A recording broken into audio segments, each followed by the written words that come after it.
Pada kesempatan kali ini kita akan belajar tentang respirasi ternak sapi, di mana sapi merupakan ternak mamalia. Sama halnya dengan manusia, proses pernafasan sapi juga sama dengan yang dilakukan oleh manusia, di mana fungsi utama dari respirasi yaitu menyediakan oksigen untuk darah dan mengambil karbon dioksida dari dalam darah. Dan fungsi lainnya melembabkan udara yang masuk apabila udara itu kering, menyaring udara bila berdebu, dan menampung debu di dinding saluran pernafasan. Kemudian untuk pertukaran gasnya yang terjadi, tempat terjadinya di dalam alveoli paru-paru, di mana darah kapiler alveoli berkontakan dengan udara melalui dinding alveoli yang sangat tipis. Dalam pengaliran mulai dari nostril sampai alveoli, udara bisa dibersihkan, dilembabkan, dihangatkan, dan volumenya diatur oleh nostril dan laring. Kemudian diafragma dan otot-otot respirasi lain ikut mengatur volume respirasi melalui pembesaran dan penurunan ukuran kafum torakalis. Untuk selanjutnya, organ-organ yang berperan dalam proses respirasi yaitu kafum nasal, faring, laring, trakea, bronkus, pulmo atau paru-paru, dan juga diafragma. Yang pertama yaitu kafum nasal atau rongga hidung, merupakan jalur lewatnya udara dari luar. Bentuknya silinder, dibagi oleh sekat hidung berupa tulang rawan menjadi dua bagian atau lubang yang simetris. Di bagian kaudal rongga hidung mengandung ujung-ujung sensoris nervus olfactorius yang berfungsi sebagai indera penciuman. Kemudian organ yang kedua yaitu faring, jalan simpang bagi saluran makanan dan udara. Terbagi menjadi tiga bagian. Bagian nasal berhubungan dengan rongga nasal, bagian oral berhubungan dengan rongga mulut, dan bagian laringal berhubungan dengan laring. Yang ketiga yaitu laring. Laring merupakan pipa kartilago pendek yang menghubungkan faring dengan trakea. Pada laring juga ditemukan organ penghasil aneka suara. Di bagian rostral dapat ditutup untuk melindungi trakea dan paru-paru, terutama saat menelan.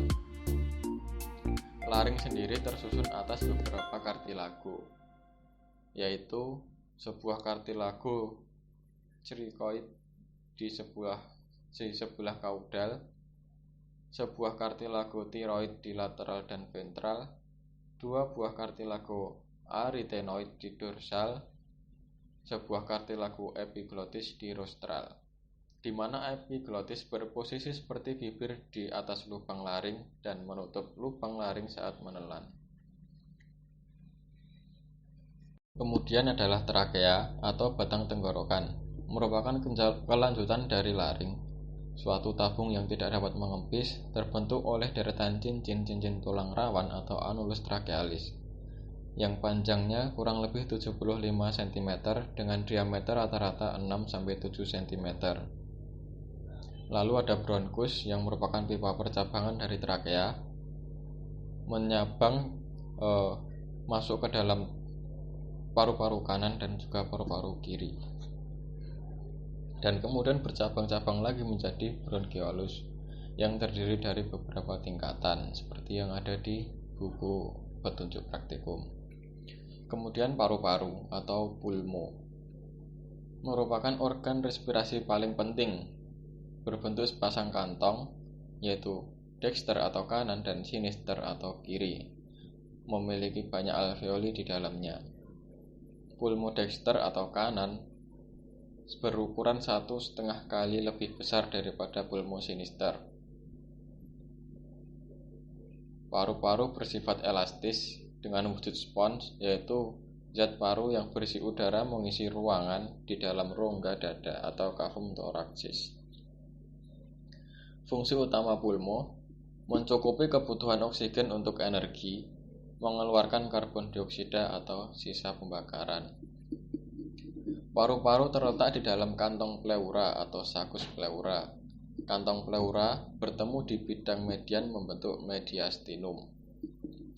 Paru-paru menempati pleura pulmonalis secara komplit dan hanya menyisakan ruang sempit atau ruang kapilarius, yang pada hewan sehat terisi oleh sedikit cairan serus. Cairan ini penting untuk lubrikasi saat paru-paru mengembang dan mengempis. Kemudian warna paru-paru tergantung dari jumlah darah yang mengalirinya. Pada hewan yang mengalami pendarahan secara komplit, paru-paru terkesan pink. Tetapi jika darah masih ada dalam paru-paru setelah kematian, paru-paru akan terkesan merah gelap karena darah yang masih tertinggal.